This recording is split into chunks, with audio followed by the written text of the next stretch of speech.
Добре дојавте во За или против. Јас сум Љупчо Светановски, мој денешен гостин е Миле Левко, пратеник, член на извршниот комитет на ВМРО ДПМН. Добре дојде. Добро вечер, благодарам на поканата. Миле, како дојдоа, буквално кажано, така и ќе си заминат, без срам и перде, можеби како една јасна потврда на оној тендерашко коалицијски, нели, криминалитет и континуитет, власта на заминување без УСУ повторно објавивте вие денеска, си објавија на 2,5 месеци, да речеме, пред крајот на нивната владеачка приказка, тендер за РЕК Битола од неверојатни 46 милиони евра. Токму така, не еден, не два, 46 милиони евра и тоа со распишани избори, кога треба да излезете на избори, меѓутоа еве 7 години РЕК Битола за жал е непресушен извор за олигарсите на СДСМ и ДУИ. 7 години имаше и претходно скандали што поврзуваа со нивни олигарси кои што ги земаат тендерите за ископ.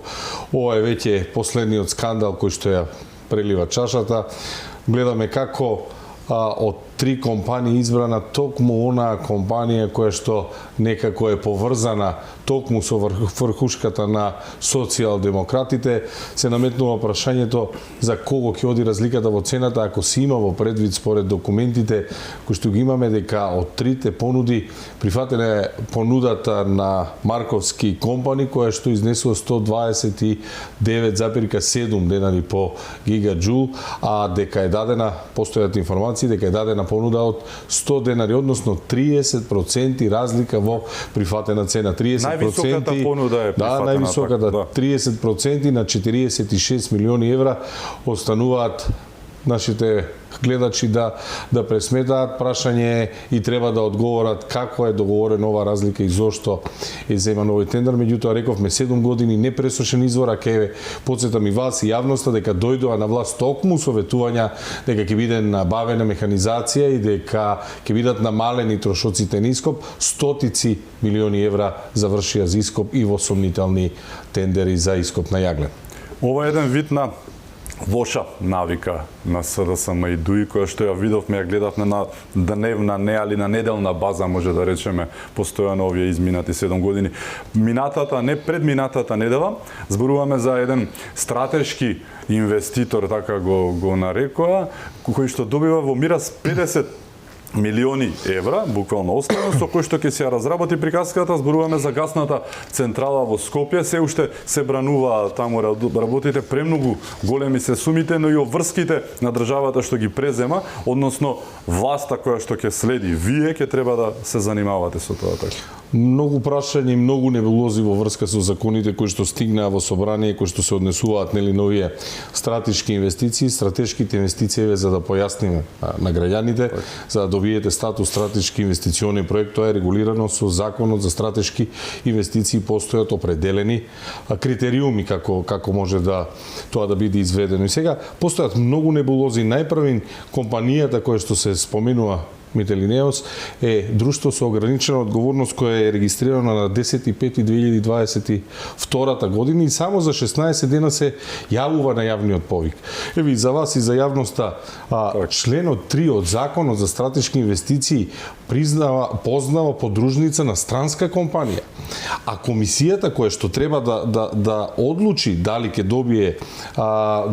добие статус на стратешки инвестиционен проект е составена од премиерот, заменик премиер, имате 6 министри, генерален секретар, односно една владина, висока владина постава. Меѓутоа, тие според членот 11 од Законот за стратешки инвестиции треба да го проверат портфолиото, треба да го проверат бонитетот, потенцијалот, изминатото искуство.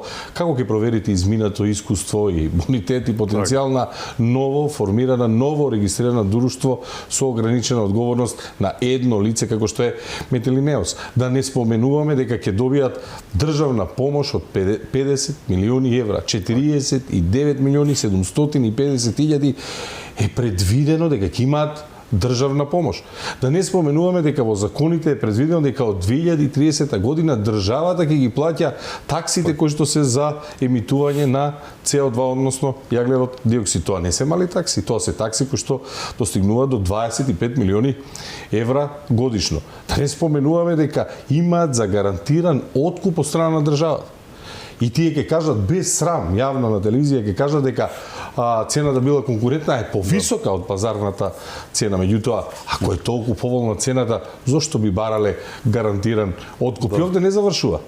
Иако имате за гарантиран откуп на таа стратешка инвестиција, сите објективни пречки кои што ќе настанат, замислете, паѓаат на државната компанија за производство. Еден катастрофален проект, од која и страна да го погледнете? Имавте една небулозна изјава на Битичи, кој што прашан околу ова инвестиција, изјави дека инвеститорите рекле ние сакаме да помогнеме со наши приватни инвестиции.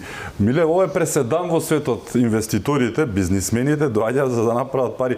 Кој е тој инвеститор кој што доаѓа во Македонија за да ни помогне нам, нели, како држава и како народ? Малку Па не е ова прв пат да се искривуваат тезите. Да. Имаме постојано искривување на тези, имаме постојано она што се нарекува избегнување на дебата, избегнување на дискусија. Самите овие закони во собрание се пристигнати во скратена постапка. Скратена постапка, знам дека за граѓаните тоа звучи сега скратена постапка, меѓутоа кога станува збор за нешто што не е сложено, не е обемно, едноставно, има предвидено постапка во која што нема потреба, нели, премногу да разглабаме. Законот е поднесет, има само 16 членови, меѓутоа договорот според членот 4 од законот е составен дел од самиот закон. Договорот е над 200 страници. Се замислете, тоа е огромен и обемен материјал кој што е сокриен од очите на јавноста, од очите на стручната јавност, од нас практично, и од пратениците и од граѓаните. И кога тоа го прави владата на СДСМ и ДУИ,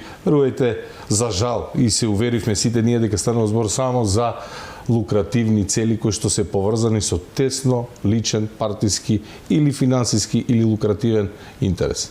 Колку е веројатно дека за сето ова, за овие така наречени грци, тоа и по кулуарите и секаде, дека се надзира буквално силуетата на некој висок функционер, поверојатно на СДС отколку на ДУИ, кој што стои за сите овие работи, добивајќи бомбона бизнес на заминување. Еве го клучниот аргумент. Ако се водиме по законот за стратешки инвестиции, а самиот закон за стратешки инвестиции во членот 3 препознал подружница на странска компанија.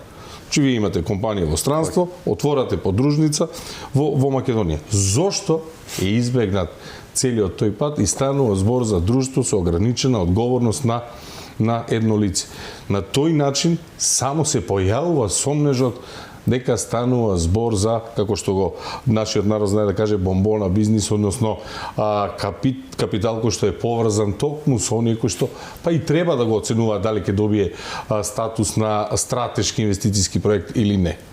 Имајќи предвид што се случуваше овие 7 години, да не зборуваме за последниве неколку месеци кои што изобилува со криминални изводења кои што мирисаат, нели, оддалеку штрчат, дали народски кажано ќе имате доволно место во вашето црно тефтерче сега како опозиција да ги запишете овие изводења, или до избори ќе треба да начнете можеби и ново тефтерче за да потоа, нели, се вратите назад и да видиме што кој зошто правил? Токму овие проекти кои што ги споменуваме ќе имаат приоритет со преземање на власт и со ослободување на институциите да бидат испитани, да бидат прегледани детално, затоа што не може да се сокрие текот на финансиите. Тие сега во моментот градат еден имидж на, би рекол, на целосно неодговорни, супер интелигентни криминалци кои што знаат да го злоупотребат и собранието и процедурите. Меѓутоа, тоа е само така затоа што ни се окупирани институциите. Во момент кога ќе имате слободни институции, верувајте, многу ќе се смени сликата за тоа како се работи, како се действува и како сето ова ќе излезе на виделина. Ќе ве потсетам дека токму овде кај тебе имавме дискусија, јас и ти на претходна емисија, зошто ако знаат дека и доаѓа крајот, продолжуваат со криминал. Да, пред неколку месеци. Да, пред неколку месеци се сеќаваш кога имавме таква дебата, просто на обичните луѓе како нас не и се верува дека кога знаете дека ви доаѓа крајот, дека би продолжиле со вакво поведение, меѓутоа гледаме дека она што го кажа Заев all in некако на чуден начин ја отсликува нивниот стил на работа. На вистина, тоа е all in коалиција која што до последниот момент се коцка игра да зграби што повеќе, не мислејќи за последиците ниту за државата, ниту за народот, меѓутоа најверојатно ниту за нив самите, затоа што верувајте ми правдата ќе ги стигне. Колку држи муабетот дека со овие врели костени што ви ги оставаат, не само тука гасната централа, тука и Бехтел, Јенка, тука еве Рек Битола 46 милиони, 30% повеќе плаќање, еден куп такви, не да речам бомбона бизниси, ама сомнителни, нели, симптоматични, ви ги оставаат, знаејќи дека кога ќе дојдете на власт, ќе треба да се справите со нив како врели костени, а бидејќи по утрото денот се познава, вие ќе треба да се расправате со, нели, да не речам глупостите што ги направила предходната влада на СДС и ДУИ, наместо да почнете како што треба. Им остававте дури некогаш и полни каси и градски и вакви и онакви. Напротив, сега кога ќе дојдете, ќе се соочите со една дупка наспроти и долгот кој што е веќе нели зголемен трократно данес. За жал тоа е реалноста. Видовме како во 7 години владење практично го дуплира јавниот долг.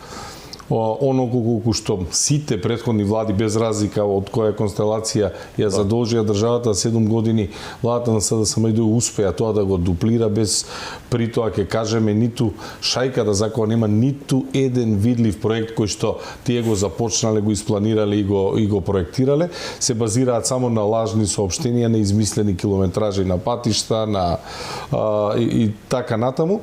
Ја оставаат државата во навистина незавидна положба кога станува збор од било кој аспект, дали од аспект на правдата, целосно ни е руиниран правниот систем, дали од аспект на здравство, образование, децата не учат без учебници, да не ги набројуваме сите сектори, особено кога станува збор за јавниот долг и за управувањето со енергијата, со енергенсите и така натаму. Меѓутоа, доаѓаат луѓе, има една екипа на луѓе кои што знаат како треба да се работи, знаат како треба да се води, држава и верувајте ми, со правдата, со функционирањето на правната држава, со постепено профункционирање на сите сектори, ќе можеме да излеземе од оваа ситуација во која што за жал ја доведува цела држава. Ги спомна патиштата, токму денеска излегува со една комична, да не речам изјава, вие сте граделе стиропорни фасади и такви глупости, додека тие успеале да изградат и реновираат над 1500 километри патишта во Македонија. Слепи при очи, но кај се овие патишта? Искрено кажано, како може да се каже такво нешто? Над 1500 километри Македонија е Македонија. 1500 километри е од овде до 3 пати Белград, скоро до Виена ќе стигнеме, можеби подалеку, така кај се тие 1500 километри? Апсолутно несериозен однос кон јавноста, со целосно подценување на јавноста, на интелигенцијата на народот, на моќта на забележување на народ. Во 7 години вие да ги имате рекордно највисоките буџети кои што со секоја година се сеќавате од нивното владење, при усвојување на буџетот 200 беше рекордно најголем буџет. И кога излегуваа буџетите, секојаш има едно златно правило, велеа, капиталните инвестиции ќе бидат поголеми од задолжувањето и со тоа златно правило се правда. И секојаш ќе ве потсетам, тоа златно правило им пропаѓаше кога доаѓаше ред за ребалансот. Самите think tankoви во Македонија, самите ревизорски извештаи покажуваат дека немат реализација на капитални инвестиции, целосно потврлаат во капиталните инвестиции. Ке ве молам, дали знаете дека трошењата за ископ на јаглен, за набавка на енергенси во енергетската криза, тие го заведуваат како капитални инвестиции? Еве тоа е нешто што треба да го знае јавноста. Значи, набавките за јаглен тие ги заведуваат под графата капитални инвестиции. Не видено лудило за имаше да излегуваат тие ставки. Апсолутно, за да излегуваат денески и да не убедуваат колку километри патишта биле направени. Знаеме каква е инфраструктурата. За жал гледаме дека се плати околу 200 милиони евра за автопатишта кои уште се базирани само на знаци и табли и оставаат само дупки по патиштата. Видовме дека во Македонија постои уште еден аргумент. Знаете дека во Македонија е најскапиот автопат кој што не се гради, тоа е автопатот Кичево Охрид, за кој што подпиша еден куп анекси за дел се за продолжување, дел се за зголемување на цената. Ќе ве потсетам уште пред 7-8 години, затоа што имаше еден таков период, измисија најразлични проблеми со трасата и така натаму, меѓутоа со превземањето на власта, со трошењето на државните пари, тие не направија ништо за да ги надминат овие проблеми, единствено ја зголемуваа вредноста на договорот и затоа сега го имаме најскапиот автопат кој што не се гради, може би имаме и неколку такви. Така.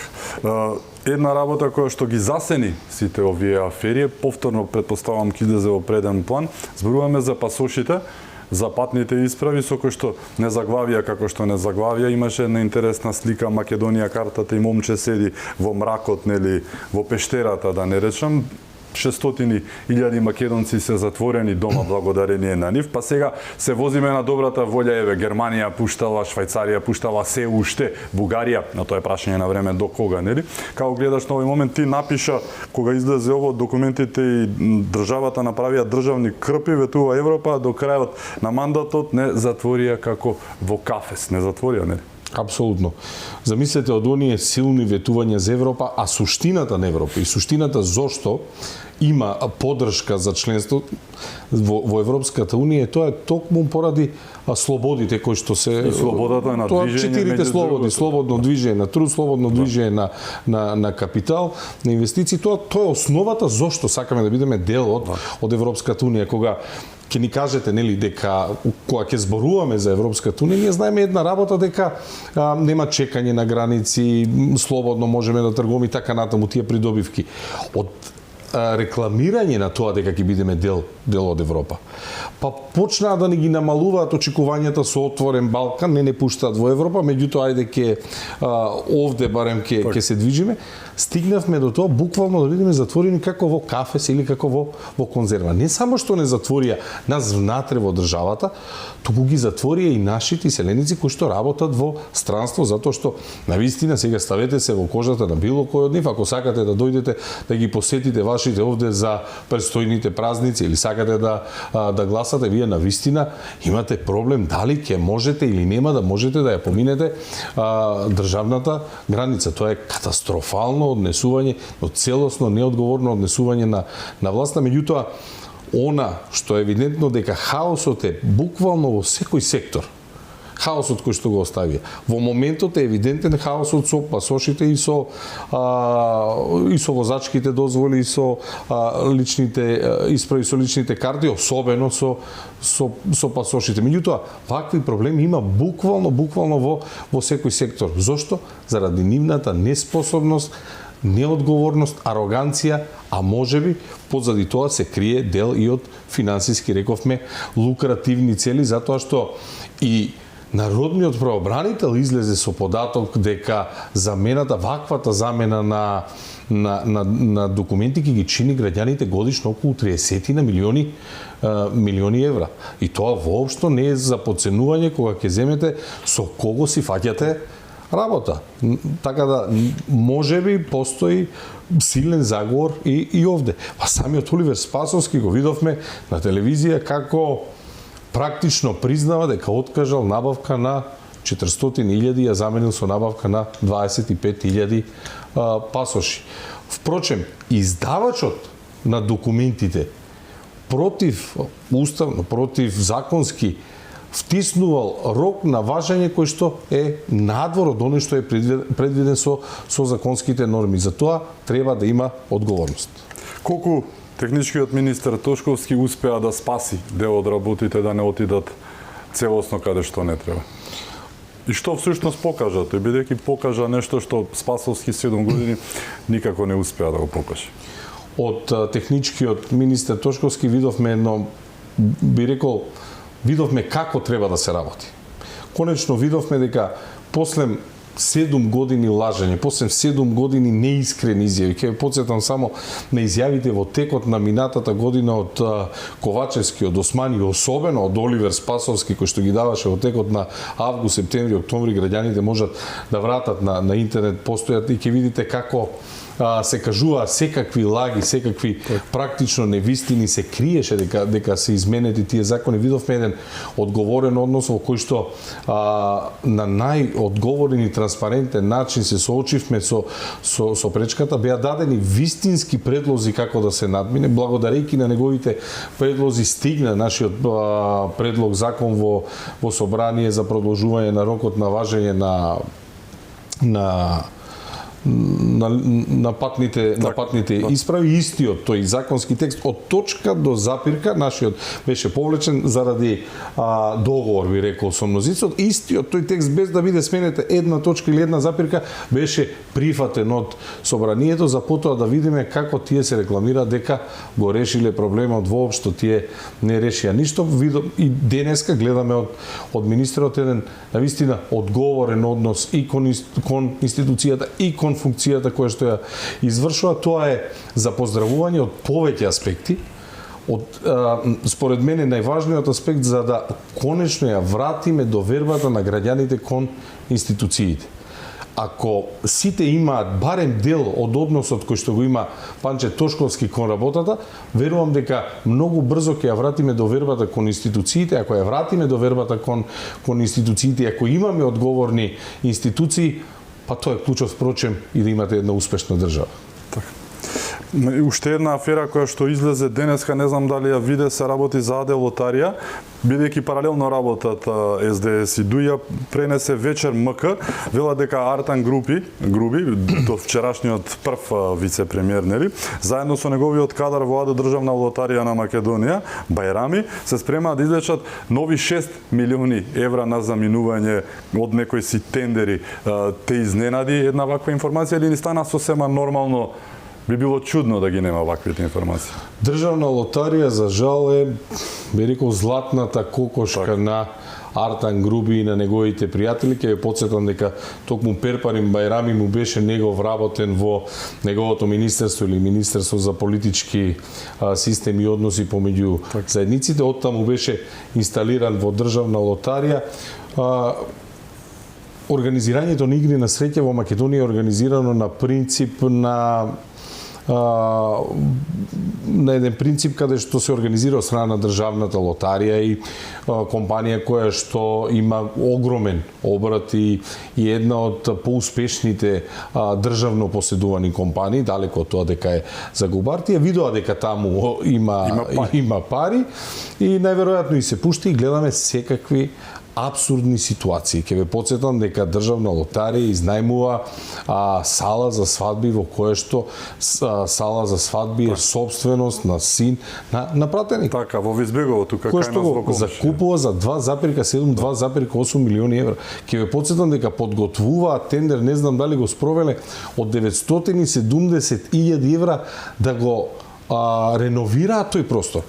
Чи Државна лотарија, кој што е поседувана на сите, реновира приватно поседуван објект за свадбени прослави. Зошто? За да го преместат своето седиште. Ќе ве потсетам дека токму донатори на ДУИ, кои што се појавуваа на донаторската листа, се оние кои што ги користат тендерите од Државна лотарија. Еден тендер е за обука, друг тендер е за ребрендирање, представување и така натаму. Ќе ги најдете Литера, Арберија, и тоа често го зборувавме. Арберија дизајн ви спрема учебници во еден дел од работниот ден, во друг дел од работниот ден ја подготвува стратегија за рекламирање на Државна лотарија. И тие ќе зборуваат за оддалечување на казината. Тоа е апсурдно. И ќе ве потсетаме на најновиот закон за игри на среќа со кој што ќе се обидува со еден маркетинг трик дека ќе го отстранувале, ќе ги оддалечувале казината од училиштата на 500 метра, се со единствена цел да воведат нови онлайн казина. Замислете, на ситуација во која државата ни е преполна со казина, уште ќе внесуваме онлайн казина, а нема потреба да го зборуваме и на јавна телевизија колку сме ние подготвени да и приредиме на најмладите би рекол, достапност на игри на среќа на интернет. Ке потсетам, во Македонија имаме, не знам, 911.000 корисници на Facebook, 700.000 корисници на Instagram и двете мрежи, например, имаат ограничување за возраст. Вие треба да бидете најмалку, не знам, 16 години за едната и 13 години за другата група. Ќе ги прашам родителите, дали има такво ограничување? Децата уште во прво оделение и прават месенџер групи и се договараат каде да го пишуваат домашното. А тие не би смееле да имат, и сега во таква држава во која ние немаме никаква контрола на тоа кој се најавува, како ги користи мрежите, вие сакате да воведете 2-3 нови онлайн коцкарници. Не само што ќе ги оддалечите, буквално ќе го донесете коцкањето на секој еден во неговиот джеп. Тоа е катастрофално во вакви услови. Се со цел оние кои што изаминуваат од власт или дел од нив да заработат повеќе. Мислам дека тоа е еден целосен нонсенс и беше проследен со злоупотребата на европското знаменце, па од моментот кога Стево одби да го подпише, стигне едно за мене скандалозно признание од Дуј, кога му рекоа како го подпишавте законот за измена, предлог законот за измена и дополнување на кривичниот законник, и тој не е според европско знаменце. Какво признание?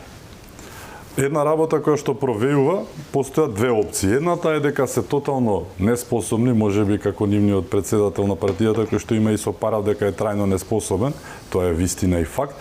Другата опција е дека намерно го прават тоа. Она што е по кулуарите е дека намерно ги прават сите овие работи. Особено еклатантен пример за тоа е ова со патните исправи. Овој хаос кој што не мораше да го има, го направија. Што мислиш ти, дали се навистина толку неспособни или пак можеби намерно ги прават работите за да скриваат други афери, паѓаат во позадина сите тендери, пари и криминали, се занимаваме со тие работи, или пак навистина се така неспособни, можеби па и некоја комбинација на двете. Па има една поговорка која што ќе каже никогаш не припишувајте го на злоба она што можете да го препишете на неспособност, односно кога се случуваат несакани работи, тоа ги тера луѓето најпрвин да помислат дека е ненамерно, дека станува збор за луѓе кои што се неспособни и се нафатиле да завршат нешто кое што не можат да го завршат. Меѓутоа оваа поговорка ја нема целата слика до краја, тоа е секогаш кога имате монетарен, лукративен интерес, тогаш и не препишувајте на неспособност премногу. Сметам дека државниот буџет, можноста да се манипулира со државната помош, можноста да се манипулира со парите од Фонд за иновации и технолошки развој, можноста да се склучуваат договори, тендери во 4 лица, впрочем она што го прават, можноста да земате белосветски заеми под еден изговор да ги трошите на друго место. Ќе ве потсетам, ако може тие парите за корона кризата да ги трошат на несоодветен начин, и тоа не се мои зборови, тоа се зборови на Државниот завод за ревизија. Ако може да предвидуваат да ги лечиме болните со спартанска медицина во монтажни болници, тогаш сметам дека онаа поговорка што никош не препишувајте на злоба она што може да се препише на неспособност во Македонија, не треба да ја користиме. Не треба да ја користиме и сметам дека секој еден нивен потек, особено во последно време, си има подзадина, меѓутоа не дека е толку смислено. Јас тоа еднаш го нареков политика на инстинкти, кога сте во мат, но вие се водите од инстинктите, нивниот инстинкт во моментот е да натрупаат што повеќе пари, затоа што сметаат дека на тој начин би можели да направат, како се нарекува на buy-out, да си го искупат, меѓутоа овие гревови не се искупуваат така. Ниту една сума на пари нема да и важи како индулгенција, односно како бришење на нивните гревови, ќе треба да се платат онака како што се плаќат должноста кон општеството, а тоа е најпрви на 8 да излезат пред судот на народот, а потоа да излезат и пред судовите кои што ќе бидат ослободени од нивно влијание.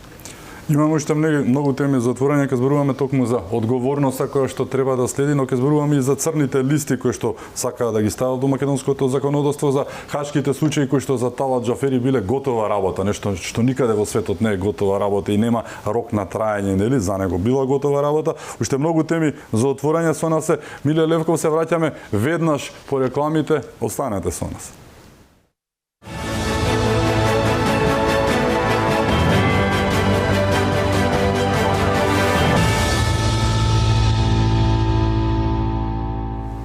Се враќаме во за или против. Мој гостин е пратеникот и член на извршниот комитет на ВМРО ДПМН Емиле Левков.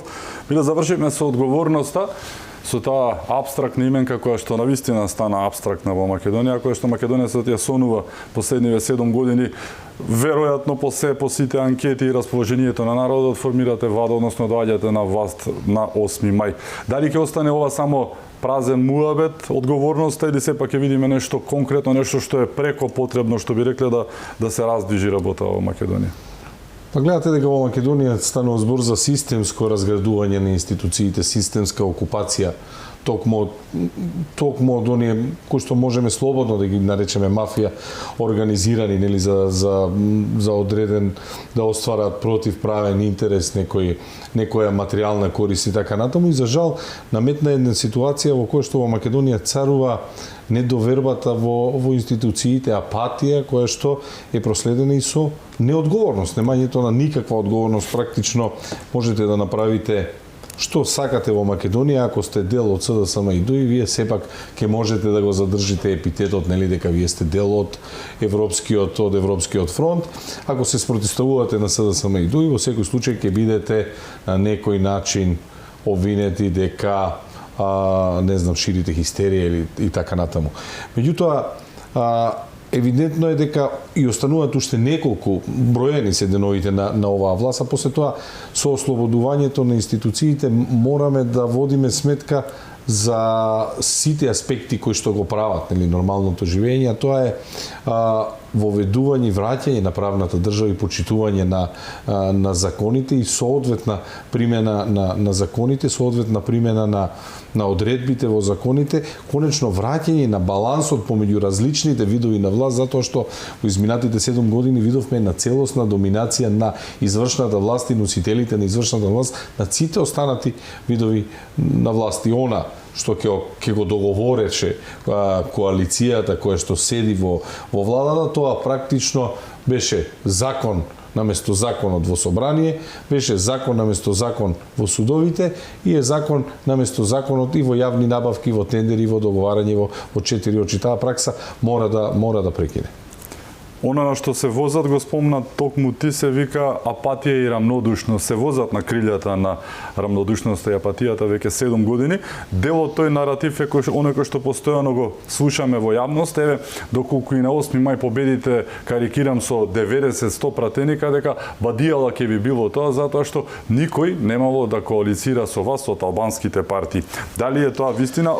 Произлегува од центрите на СДС постојано дека што и да биде, како и да биде, нема поента, па луѓето каде и да отидете, предпоставувам и тебе те прашуваат, на вистина ли што ќе биде, ви да победите, дека нема да направите влада. Една работа која што повторно води кон рамнодушноста, кон апатијата, во превод седете си дома, па зошто да излегувате да правите нешто воопшто кога се е и онака, нели, наводно решено. Така е. Да. Тоа се веќе и политиколошки и социолошки аспекти како треба да се гледа нивниот пристап, односно пристапот на СДСМ и ДУИ, затоа што тие спротивставени со престојното губење на власт, спротивставени со анкетите кои што и гледаме, во кои што ВМРО ДПМН и коалицијата и повеќе од двојна предност, историски невидена разлика, се обидуваат да ги искривуваат тезите на, ја би рекол, дури и навредлив начин. Затоа што кога пред вас имате престојни непосредни избори значи дека секој непосредно сам ќе го даде својот глас. Да лиферувате соопштенија во кои што зборувате кој каков коалиционен капацитет имал е само обид да се изигра народната волја, односно да се намали чинењето на гласот и на слободно изразената волја. Затоа што крајната порака, и вие добро ја кажавте, тоа е дека вашиот глас како поединеци не може многу да смени во глобалната слика. Што значи? Тоа значи дека некој системски преку влијанието кое што го има се обидува да направи девалвација на вашиот глас, односно истиот се обидува да го обезвредни. Така. Меѓутоа, сосем спротивно е. Секој глас има огромна вредност. И вредноста на гласовите на денот на гласање ќе се зголемува со излезност. со секој дополнителен глас ќе се зголемува вредноста која што ќе ја имаме ние како гласачи, зборувам, не како политичари, како гласачи, вредноста која што ќе имаме во промена на овој систем и ставање крај на ваквиот начин на водење на државата. Колку повеќе од нас се охрабриме да излеземе, пак ќе кажам како гласачи, не како пратеници, или како политичари, се охрабриме да излеземе, толку побрзо ќе отидат овие во заборав. А во меѓувреме, тие гледате дека барањата за коалиција ги представуваат во правото, тоа се нарекува како адхезионен договор, односно како договор по пристапување, нешто, знаете, земете или оставете. Меѓутоа не функционира така демократијата. Адхезионен договор имате кога се качувате на редовна линија на воз. Возот тргнал, вие ќе се качувате. Меѓутоа, тие не важат кога пред вас имате избори во кои што народот ќе излезе слободно да каже што сака, а народот овој пат на 8 и на председателските на 24 ќе каже дека сака одговорна личност за председател кој што ќе ги штити интересите на граѓаните, а не интересите на ДУИ на СДСМ. И ќе кажа дека сакаат да живеат во нормална држава во која се почитува законот, се плаќаат даноците, сите еднакво ги плаќаме давачките, сите еднакво ја плаќаме електричната енергија. Нема да важат било какви налетници, дали се партиски, дали се етнички. Таква иднина ќе одбереме, во која ќе кажа дека е важно да имаме квалитетно образование и тоа ќе го добијат луѓе кои што знаат како се раководи и како може да се води државата. Твојот колега Костовски во едно интервју преку Фройд, предпоставувам Фройдовиот комплекс, која ги потискуваш работите, но на крај ги кажуваш, нели, ја кажуваш вистината, изјави дека се додека народот ви верува ќе победувате. Добро, тоа е. Во едно интервју рече додека народот ви верува ќе победувате, во другото интервју рече вие го хипнотизирате народот. Така, а зошто никој ним не им го верува? хипнотизирате на и во двата случаи, во двата случаи ќе видите истата намера.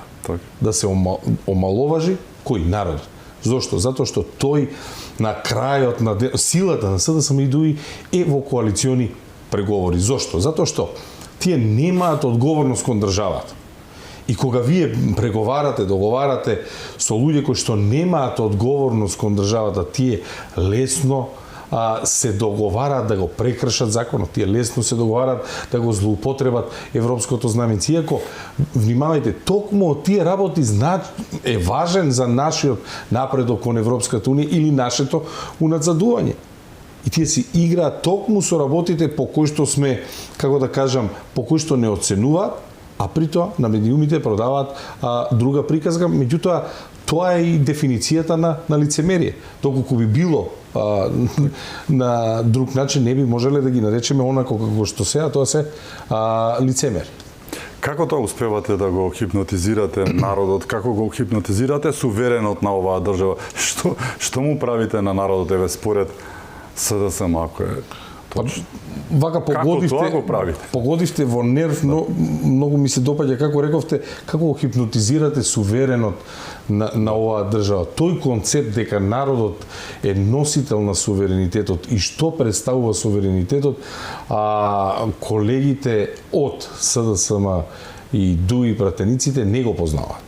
За во владата не знам, овие колегите тој концепт дека се избрани од народ за да го представуваат народ, не го познаваат. И тоа можете да го видите во сите изминати дискусии и сите изминати дебати кои што ги имаме. Таму има лојално само кон Али Ахмети, во моментот тоа е и кон Талат Џафери. Луѓе кои што не даваат лош збор да кажеме за нив, и тоа кога ќе кажам лош збор, мислам на критики кои што треба, нели, да се соочи секој политичар со нив. Ако имате ситуација во државата во која што сте потфрлиле со издавање на патни исправи, патни документи, и ако ви предлагаме закон по итна постапка, предложивме закон за изменување на законот за патни исправи, тогаш најмалку што можете да признаете истиот да биде усвоен денеска, а не да ги ставаме граѓаните во ваква агонија, а вие да читате смешни пресконференции во кои што измислуваат километри патишта, не бара сме не знам, држава 10-кратно поголема од она што сме. Друга игра која што постојано играат и омилена, предпоставуваме, на Бихачка, се вика релативизација, постојано се употребува. Ке ги фатите со рацете во медот, имаат колку криминалци веќе кои што се веќе во затворот, високите функционери изминативе години, одговорот секогаш е па добро, имате и вие. Добро, и освен што вие го хипнотизирате, нели, народот, зошто сте толку исти како што велате? Исти ли сте? Тие успеа, како да ви кажам, со говори напишани 2015 година, со едни ливчиња за говори напишани во 2015 година. Се не би сакал да ги цитирам нив, меѓутоа точно секојаш знаеме што ќе кажат. Заробена држава, хибридна држава, стиропор, и тоа го знаат граѓаните. Со говори на две страни напишани 2015, владеат 7 години, не чинат до овој момент 80 милиарди, трошат годишно, го доведоа јавниот долг до 80 милиарди, трошат годишно од 4 до 5 милиарди. Ако ги погледнете извештаите на Државен завод за ревизија, ќе видите дека половина, над половина од јавните набавки ги прават во 4 очи. Не успеа проектите за градба на клинички. Плаќаме пенали за изградба на клиничкиот во Штип. Се плаќаат пенали, кажавме, веќе споменавме за автопатите. Кога требаше да набавуваат вакцини, ги фативме како ги набавуваат по тројно повисока цена од кинеска компанија. Нема каде не успеа да направат хаос во општеството и на крајот тие ќе кажат сите се исти. Знаете кој кажува сите се исти? Најлошиот. Кога ќе работите со ученици, едните учеле, едни не учеле, ќе имате тестирање, најпрво им ќе стане тој кој не учел и ќе каже џабе ќе не прашувате денеска, никој ништо не знаеме. Таква е политиката и тие кои што суптилно се успеваат да ја продадат. Со истите говори од пред 7 години не можете денеска да функционирате во 2024 година, меѓутоа тие упорно се обидуваат да го прават истото, упорно се обидуваат да го наметнуваат истиот наратив кој што е зачинет само можеби со една работа, а тоа се нарекува Европски фронт. Тие се обидуваат онака како што во транзицијата во 90-тите ги грабна или ги лапна компаниите, фирмите кои што беа општествен капитал, па успеа да ги земат нивни блиски луѓе, сега тие така ја приватизира европската иднина на Македонија. Ако кажете европски интеграции, европски пат, ако кажете скрининг процес, тие успеа тоа да го приватизираат како своја собственост и така го продаваат на јавност, иако верувајте ми, да ги прашате, тие не знаат што значи скрининг процес, што значи европски пат, што значи исполнување на критериуми. Да знае, немаше да имаме вакво кршење на процедурите, например, во собрание. Да знае, немаше да го имаме најлошиот извештај на Европската комисија, најлошиот убедливо до сега. И излегува најлошиот извештај во историјата и тие велат, добро е, не е нотирано дека надзадуваме, нотирано е само дека не напредуваме. Така. Како гледаш на овој феномен што токму оние 2015-та, 16-та ги нарекуваа шарени револуционери, јас ја нареков шарена дееволуција која што од многумина луѓе направи мајмуни од државата, направи еден вид на протекторат.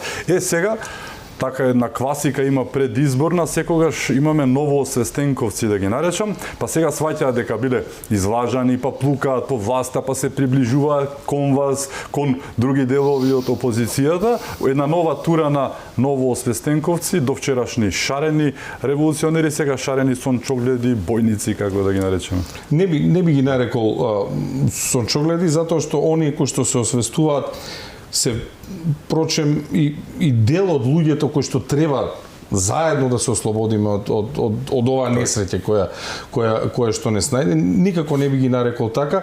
Едноставно ги поздравувам и се надевам дека сите заедно на 8 конечно ќе ставиме крај. Меѓутоа кога ги споменавте шарените, има една работа која што дополнително треба да ја анализираме. Сметам дека недоволно се зборува во јавност еден остаток од идеологијата на шарените, а тоа е целосна недоверба и целосен напад на институциите. И ќе ве подсетам, во тој момент се напуштија сите институции и ќе ве подсетам, се глорифицираше СЈО, се носеа мајци со СЈО, а самото специјално јавно обвинителство, нели, она како што е креирано, е надвор од структурата на државата, онака како што е уредена со устав. Значи, суптилно шарената револуција создаде една недоверба во институциите кој што и денеска се експлоатира на еден, на друг или на трет начин. Ја глорифицира Катица Јанева. Ако повикаме, например, дека треба да има ред со пасошите, тие ќе кажат, значи легитимирате Северна. Ме разбирате? Потребно е да ги вратиме институциите, затоа што шарената револуција, продавајќи слика дека не се потребни институциите, дека доволно е да бидете освестен граѓанин за да имате правда, благодарејќи на тоа, Зоран Заев во тој момент, заедно со ДУИ се инсталираше, ги окупираше сите институции и сега ние сите останавме само неми намјудувачи и би рекол луѓе кои што можеме само да алармираме и да предупредуваме за она што се случува. Потребно е да се стави конечно крај на таа филозофија од шарената револуција, дека доволно е вие да сте освестен индивидуалец, да си признаеме еден на друг, дека нас, на македонскиот народ, на македонците, на турците, на албанците, на сите, ни се потребни институциите. И затоа е потребно сите заедно да излеземе и на 24 и на 8 за да си ги повратиме институциите, затоа што цената која што ја плаќаме, со тоа што дозволивме некако да се наметне таа шарена идеологија дека не се потребни институциите или она подценување на институциите, не доведе до овде, до каде што не доведе, а гледате дека тие и денеска се обидуваат со такви некои слични провокации да провеат еден наратив дека не ни се потребни институциите. Дел од работите станува се полоши и полоши поради еден феномен, тоа се вика ставање под тепих на некои работи кои што не смеат да бидат ставени под тепих. Така испадна и со амнестијата на хачките случаи, која што се случи во последно време. Еве дознавме дека пред месец и половина скоро од Советот за Европа комесарот за човекови права Дуња Мијатовиќ му доставила писмо на премиерот тогашен Ковачевски пред да даде оставката да стане технички Талат Џафери. Молк било од таа страна, дознавме од сосема други извори дека писмото стигнало. Сега имаме технички, премиер се вика Талат Џафери, му поставуваат прашање и за него тој вели дека ова е законите се донесени и приказната е затворена. Дали е затворена? Дали злосторства против човештвото може да застарат и да бидат затворени, а не се истражени? Како гледаш на овој случај? Ние како држава сме потписник на Конвенцијата за човекови права и човековите права се неприкосновени. Нема, како да ви кажам, не постои компромис кога станува збор за почитување на човековите права. Може би власта се обидува сега со кокетирање со овие теми да внесе некоја, би рекол, етничка тензија, затоа што од првиот момент, не знам сега колку е тоа случајно, намерно, од првиот момент кога Талат Џафери е предложен за технички премиер во државата, ќе ја потсетам кои слики ги виде македонската јавност. И тие слики се добро режирани. Видовме како од првиот момент се игра на таа етничка карта и на таа етничка подела. Пораката која што можеме да испратиме дека како потписници на декларацијата за човекови права можеме да порачаме дека нема играње и нема компромис со почитувањето на човековите права. Меѓутоа, самото тоа писмо е една можност да ги погледнеме кои се човекови права во Македонија за жал во моментот се прекршени, затоа што кога зборуваме за нешто како хашките случаи, нели, кога се нарушени човековите права, секој човек, нели, добива, би рекол, одредена доза на емотивен наплив или грозење. Меѓутоа, она што на кој што јас помислив дека и денеска ги прекршуваме основните човекови слободи и права. Отворете ги оној оддел во Уставот кој што се однесува на основни човекови слободи и права, па ќе видиме како се прекршуваат сите основни човекови слободи и права. Дали е основното човеково слободи и право за слободно движење, тоа ви ускратено со пасошите. Дали е дека секој има право на работа од членот 32, ќе каже секој е еднаков. Како може секој да е еднаков кога ние воведовме балансери, секакви едни измислици, погледнете ги последните огласи за работа неколку илјади ги понижуваме граѓаните на секој еден начин. Ги понижуваме за да влезат во државата, ги понижуваме за да излезат, на крајот ги понижуваме и за да се вработат. Да не зборуваме за здравството. Секој има право на лечење, ама видовме што ни се случи.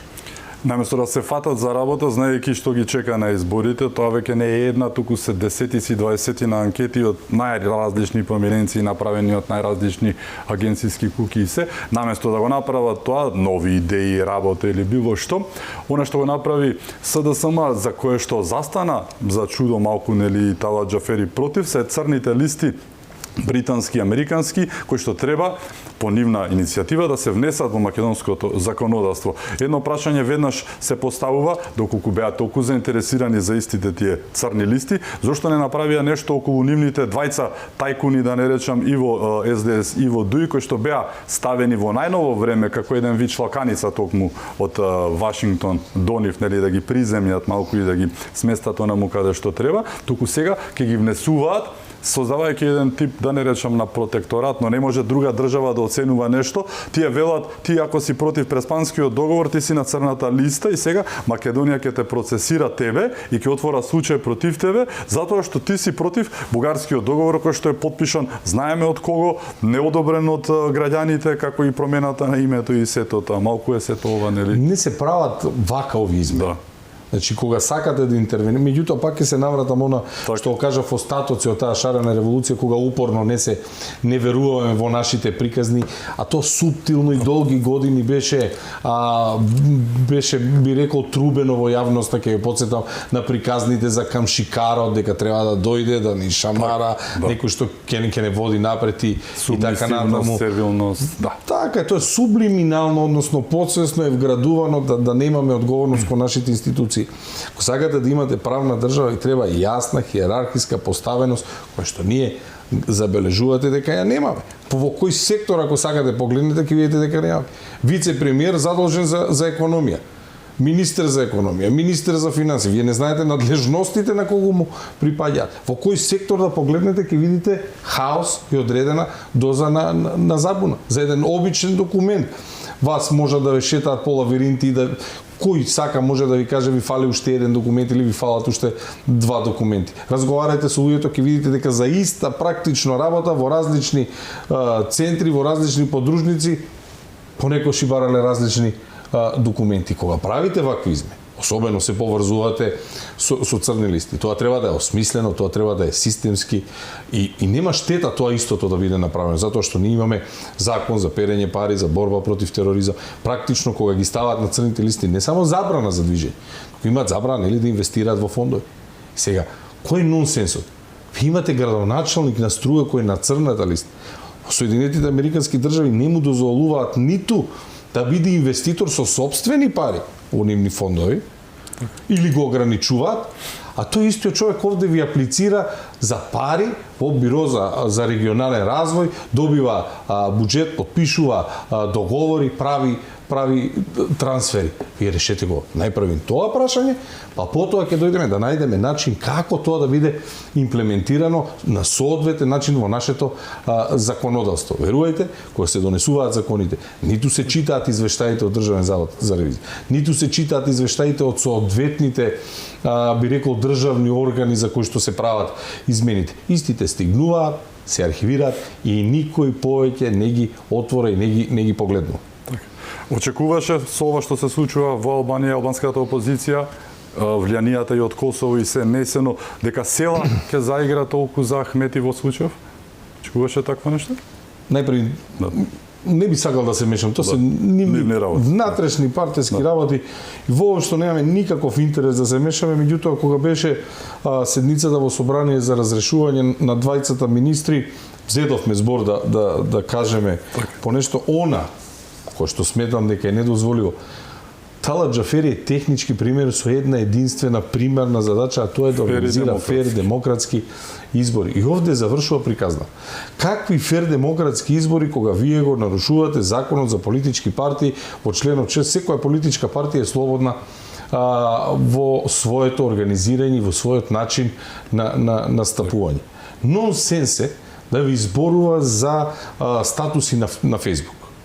Сега не би сакал, кога вака ќе го кажете, изгледате дека заземате страна, немам никаков интерес да заземам страна, меѓутоа таков однос требаше да има и техничкиот пример да не влегува и очигледна е за јавноста влијанието на ДУИ во политичките партии од албанската позиција или опозиција, независно гледаме како истите се менуваат. За жал, еднаш реков овде, најверојатно албанците долги години во Македонија живеат во еднопартиски систем. Така.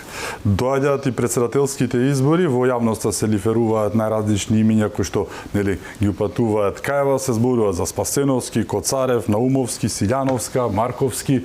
Има нешто поконкретно или ќе очекаме оној D-Day што го викаат? Да, ќе го почекаме денот кога ќе треба, ние го најавивме денот, помина соодветните партиски тела и извршени Централен комитет, верификуване бројот на делегати. Ќе имаме еден убав ден за дебати, разговори, представување на кандидатите, гласање и конечно ќе го избереме и кандидатот и идниот председател кој што конечно ќе се залага за правата и интересите на граѓаните и ќе ги штити истите и ќе има све за оно што го рековте, кој е суверен во државата, затоа што овие другите за жал го немаат тоа. Битно не плаќаме радиодифузна такса, нели, но нема да легнете на ловориките, победивте се, готово продолжувате со работа до последниот ден? Нема застанување, не очекува напорен период до изборите, можеби уште понапорен посем изборите. Важно е до изборите да се пренесе пораката, да се врати надежда кај луѓето, а после изборите, посем датумот, за председателот ќе биде важно да го исполни она што го ветил, меѓутоа за владата има една одговорност мултисекторска, би рекол, на многу нивоа и можеби до 8 ќе би рекол макат и трчањето да ја пренесеме пораката, а потоа ќе биде и за да ја исполниме. Така да и колку да е тешко да се пренесе, уште потешко е да се исполни, меѓутоа не се откажуваме и ќе се работи ако треба ден и ноќ, затоа што овде каде што не доведе овие на вистина неодржлива ситуација и на вистина представува понижување да се живее со ваква влада и со вакви представници, би рекол. Ти благодарам што беше мој гост. Благодарам на поканата. Ми беше чест. Благодарам и вам што бевте со нас, да сте живи и здрави, секако чувајте се многу.